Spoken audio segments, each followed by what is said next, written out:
Wake up! Wake up! Hello fellow book nerds, this is Gabby and today I have some more recommendations for you.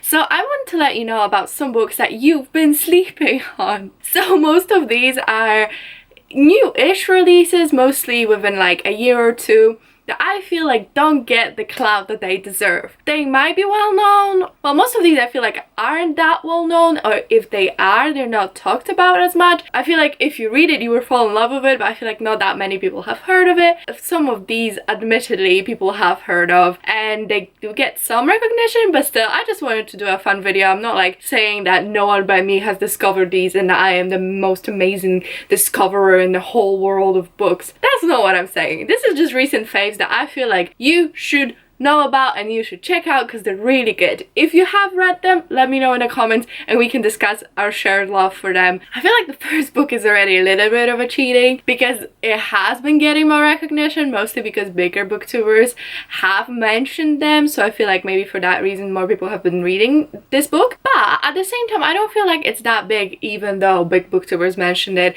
and it's not as revered and all of that, and it meant so much to me, so I want to talk about it. I talk about it quite a lot, so we're just gonna mention it and kind of move on. It's $10,000 of January by Alex E. Harrow. I love this book so much. I got this gorgeous copy from Nicole and her books, so thank you so much again. She's amazing. You should go check her out. There you go. But this book is just so beautiful and magical. It's a standalone fantasy / historical fiction fabulism kind of story. I'm not actually sure what year it's set in, but it's set in like the past, maybe like Victorian times, that kind of thing. Maybe. I'm really bad with like past times. For me, it's the past, okay? So in this book we follow January, who feels like her whole life she's been out of place and she sticks out. Her father is a renowned explorer / finder of treasure, and he works for a very rich man, Mr. Locke, who is January's kind of guardian. Since her father goes on his missions so much, she has been brought up by Mr. Locke, and he's rich, white man with a lot of power, and he wants her to be a proper young lady. She herself is mixed race, so she feels like she's sticking out in these rich white places and doesn't belong. One day she stumbles upon a magical door that takes her to a different world, dimension, we don't know, and in this world there are many such doors that take you to all kinds of different worlds. This story was so beautiful. I was surprised how big of an impact it had on me, if I'm being honest.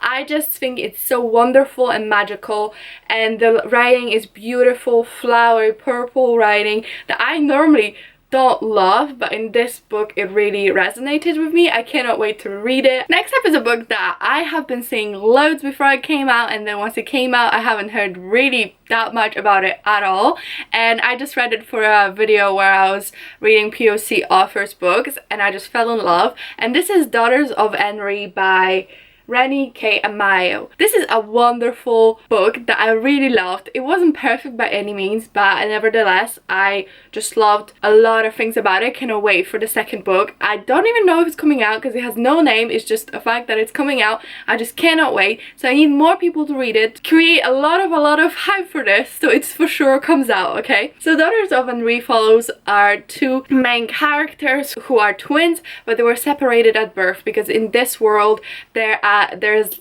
a stigma around twins. It's said that twins bring misfortune and tragedy on the whole tribe or the whole city, therefore twins are killed at birth. But they kind of escape this fate and they are separated to save them from persecution. In this world there used to be gods, but now gods have abandoned the earth, and it is said that there is a bit of God in a set of twins that will be born. These two women have a little bit of God in them. Beautifully written, such an amazing story. It was so cool to read a fantasy set in a world inspired by different culture, and this world is obviously inspired by African mythology and African culture, so it was really cool to see. I really liked the two characters. I thought they had really distinct stories and both of them were equally interesting, which I feel like sometimes is hard to do, but in this case both of the sisters were cool characters on their own right, so I wasn't like yearning to go back to the other one.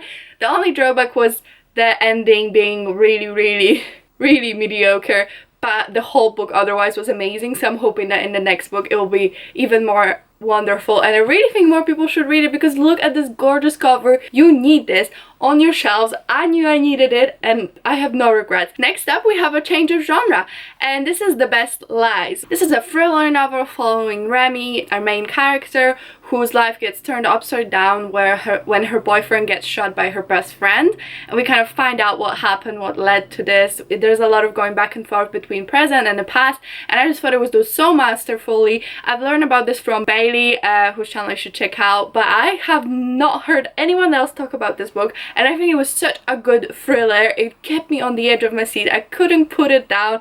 The audiobook was performed really well, so I would totally recommend it if you're looking for some cool new thrillers.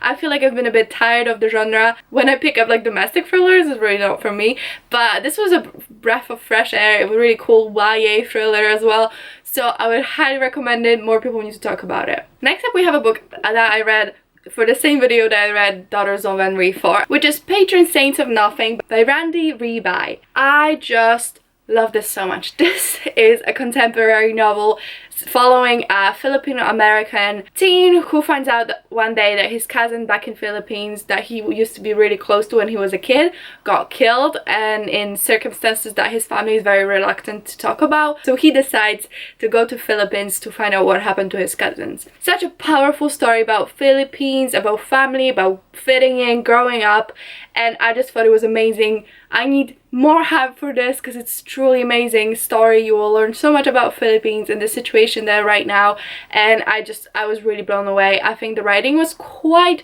beautiful, very purple in some places, but then not purple at all in other ones, so it got a bit getting used to, but overall I really enjoyed it. I would highly recommend it. Next up we have yet another genre, and this time it's sci-fi. This is Girls with Sharp Sticks. Again, I read this on an audiobook and I loved the audiobook for it as well.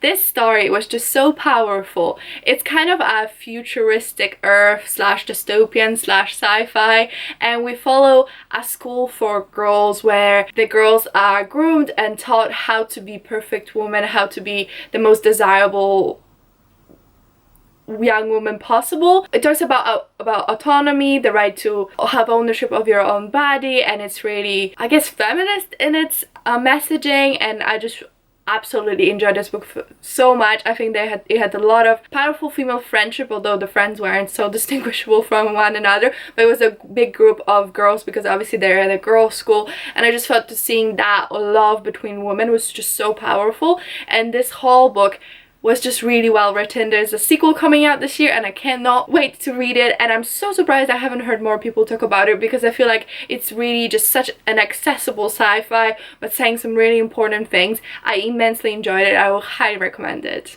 Next up, with another sci-fi, we have The Stars We Steal by Alexa Dawn. I picked this book up because Alexa Dawn is quite a famous booktuber slash authortube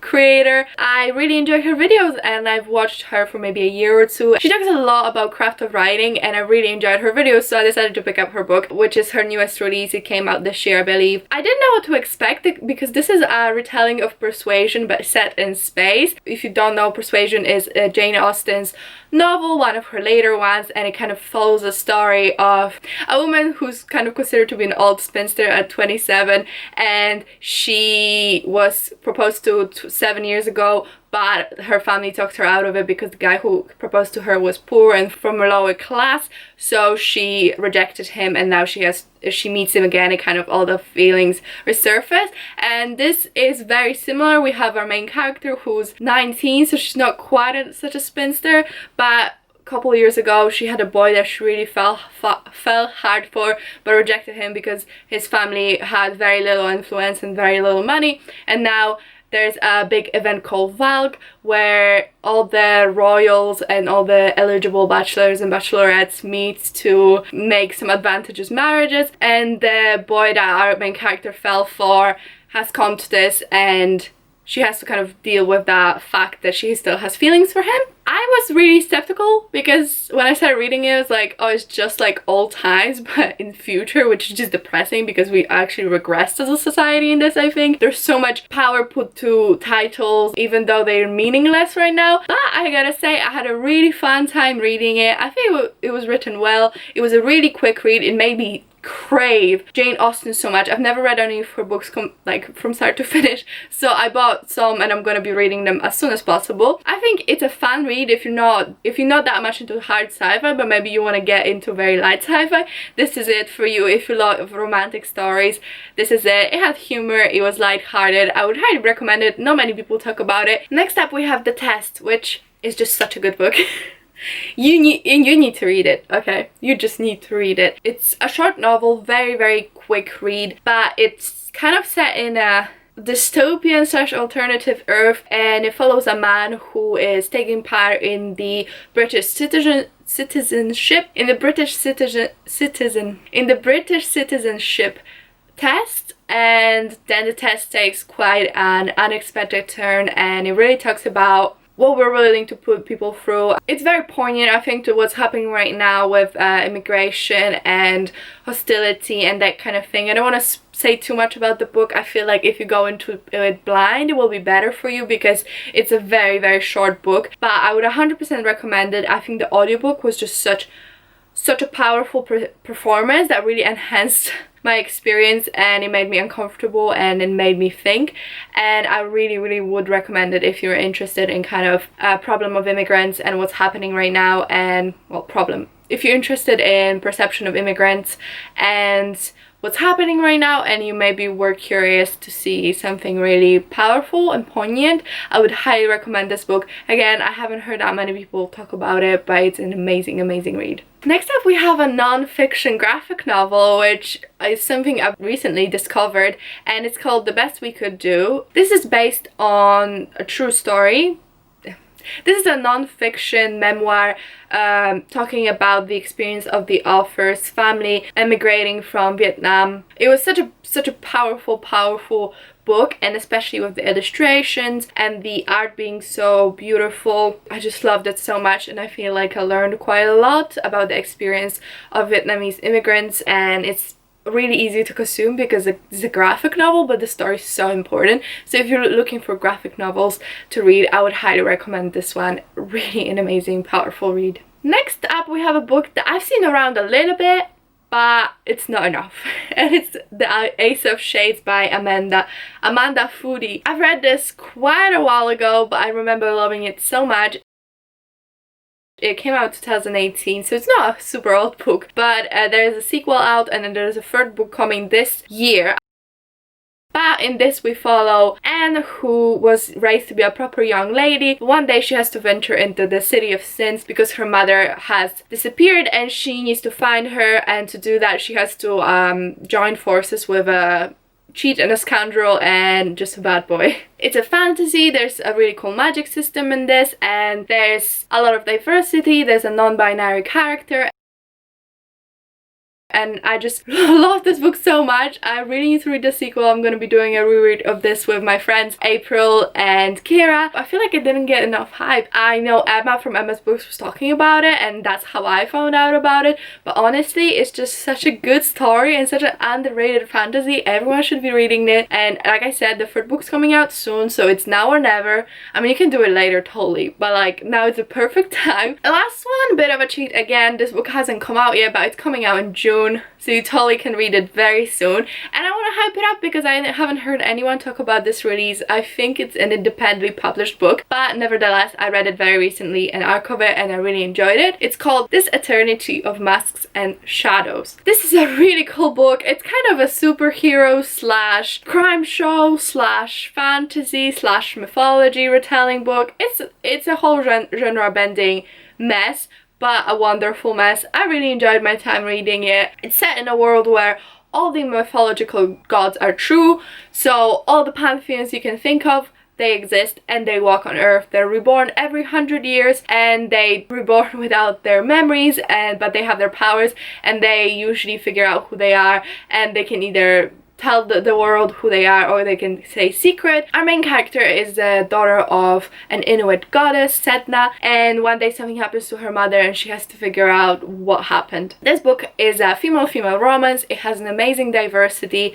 The main character is of Inuit descent. There are other Inuit characters. There's African characters. There are just so many different gods as well, from all kinds of pantheons, not just the ones that you know, like Greek, Egyptian, and Roman, but there's also of African gods, Native American gods, just anything you can think of, they're there, and I really appreciated that. I really liked seeing all different kinds of gods, and although I didn't like fall in love with the stories as much as I did with some other ones of here, I still think it's a very worthy read, and the author is really funny and the book is written quite well, so I would still recommend it for you to guys check out once it comes out. I'm sure you can get it on ebook. So that's it for all of my recommendations for some books you're sleeping on. Let me know if you're actually not sleeping on them and read some of these. I really hope you enjoyed this video. If you could give it a like, subscribe, and leave a comment, that would be so appreciated. I hope to see you in my next video. Bye!